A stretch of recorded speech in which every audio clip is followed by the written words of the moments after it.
Assalamualaikum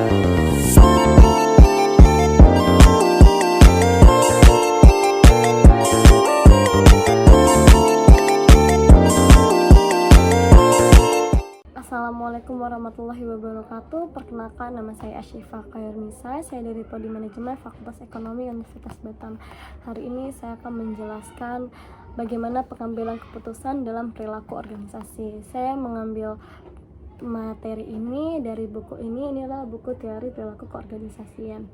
Sebelumnya saya akan menjelaskan apa itu perilaku organisasional.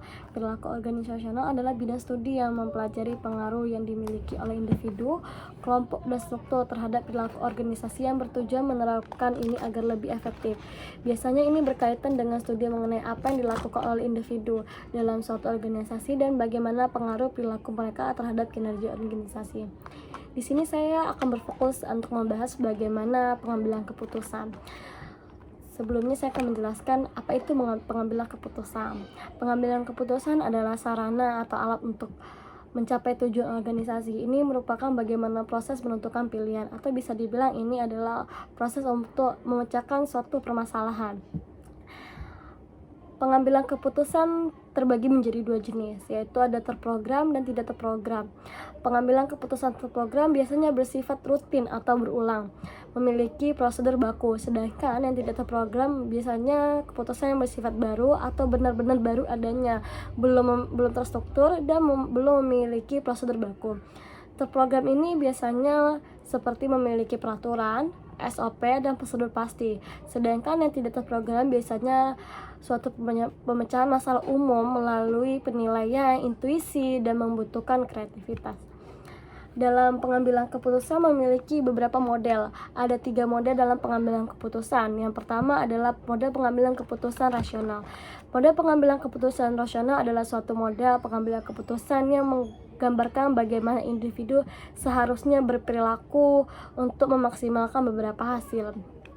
Dalam proses pengambilan atau model pengambilan keputusan ini memiliki langkah-langkah sebagai berikut. Yang pertama, mengenali masalah. Sebelum mengambilnya keputusan, kita harus mengenali masalah apa yang ada di dalam organisasi tersebut. Lalu yang kedua, menghasilkan solusi-solusi alternatif. Dalam suatu permasalahan, kita harus memiliki beberapa solusi-solusi alternatif untuk memecahkan masalah tersebut. Lalu yang ketiga, kita akan memilih solusi mana yang tepat untuk permasalahan atau pemecahan masalah ini. Lalu yang keempat adalah mengimplementasikan solusi. Setelah kita memilih solusi, kita harus mengimplementasikan solusi tersebut terhadap masalah ini. Lalu terhadap suatu masalah yang biasanya timbul dalam organisasi. Lalu yang kelima adalah yang terakhir itu kita harus mengevaluasi solusi tersebut. Mengapa kita harus mengevaluasi solusi tersebut? Untuk melihat apakah solusi tersebut bekerja atau efektif untuk memecahkan masalah tersebut. Jika efektif, mungkin saja cara tersebut akan kita lakukan secara berulang untuk menjadi yang terprogram. Jika tidak, kita harus mencari solusi-solusi yang terbaik lagi untuk memecahkan masalah tersebut. Lalu yang kedua adalah model pengambilan keputusan administratif. Model pengambilan keputusan ini memiliki pandangan yang terbatas, tidak lengkap terhadap masalah atau kesempatan yang dihadapi. Jumlah solusi yang didapat dari ini pun dibatasi oleh kemampuan pengambilan keputusan dalam keterbatasannya sumber daya.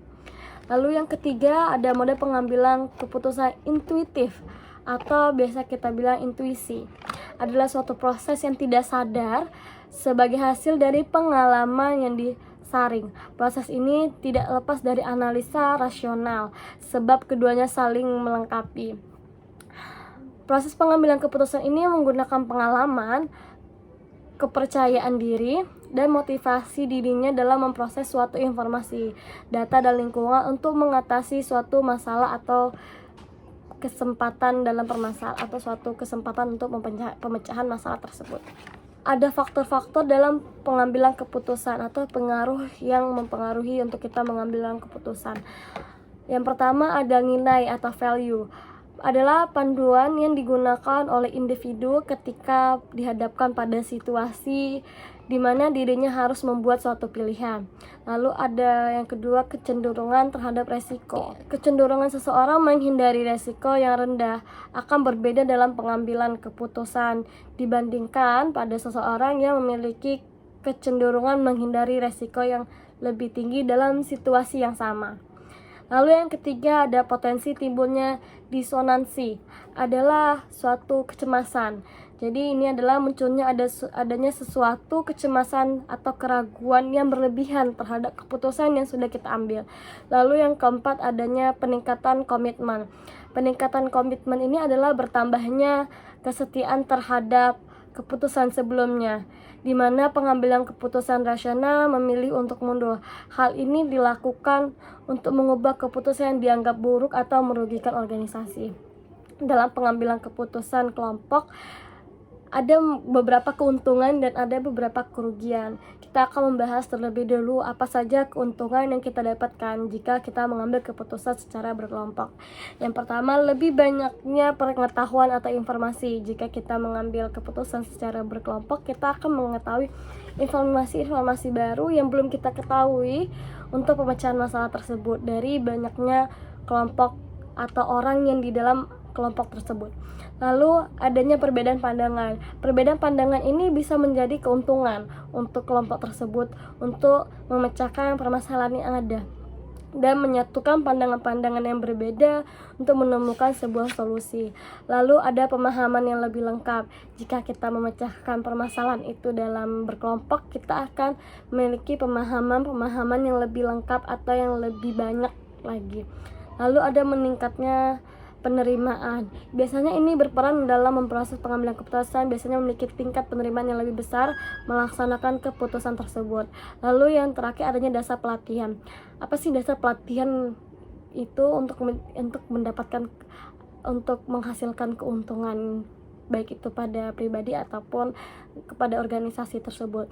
Biasanya dasar pelatihan ini bagi seseorang atau individu yang belum berpengalaman dalam pengambilan keputusan, mereka bisa dilibatkan untuk pengambilan keputusan tersebut agar mereka lebih bisa mempercayai diri mereka dalam proses pengambilan keputusan itu nantinya atau saat ini. Lalu apa sih kerugian kalau misalnya kita mengambil keputusan itu secara berkelompok? Yang pertama, adanya tekanan sosial. Adanya tekanan sosial dalam pengambilan keputusan kelompok. Lalu yang kedua, didominasi oleh beberapa orang saja. Biasanya banyak yang saya temui kalau misalnya kita memecahkan suatu permasalahan, adanya kelompok tertentu yang hanya mereka saja yang memberikan solusi dari anggota-anggota kelompok yang lain itu tidak didengar. Itu sebuah kerugian. Lalu adanya balas jasa. Balas jasa dalam arti seperti ini. Misalnya seseorang memberikan solusi untuk kita dan kita harus seperti memiliki utang seperti memiliki utang balas jasa kepada orang tersebut. Lalu pemikiran kelompok. Keputusan ini biasanya seringkali dikorbankan demi memperjuangkan pemikiran atau kekompakan kelompok. Lalu yang terakhir, saya akan membahas teknik-teknik dalam pengambilan keputusan kelompok. Yang pertama, ada teknik brainstorming. Teknik brainstorming ini memiliki tujuan mengembangkan dan mendorong munculnya ide-ide atau pemikiran dari anggota kelompok. Biasanya setiap anggota kelompok didorong untuk mengeluarkan ide-ide atau solusi-solusi mereka. Lalu yang kedua, ada teknik DLP. Teknik DLP merupakan proses kelompok tanpa nama atau anonim untuk menghasilkan ide-ide dari para ahli yang secara fisik ini tersebar. Biasanya ide-ide ini diperoleh dari bantuan kuesioner atau melalui internet. Lalu yang terakhir, ada teknik kelompok nominal. Teknik kelompok nominal adalah proses pengambilan keputusan kelompok di mana para anggota kelompok bertemu secara tatap muka untuk menyatukan penilaian atau pemikiran mereka secara sistematis.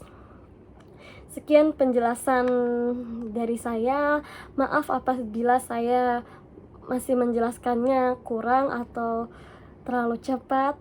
Wabillahi taufiq wa hidayah. Wassalamualaikum warahmatullahi wabarakatuh.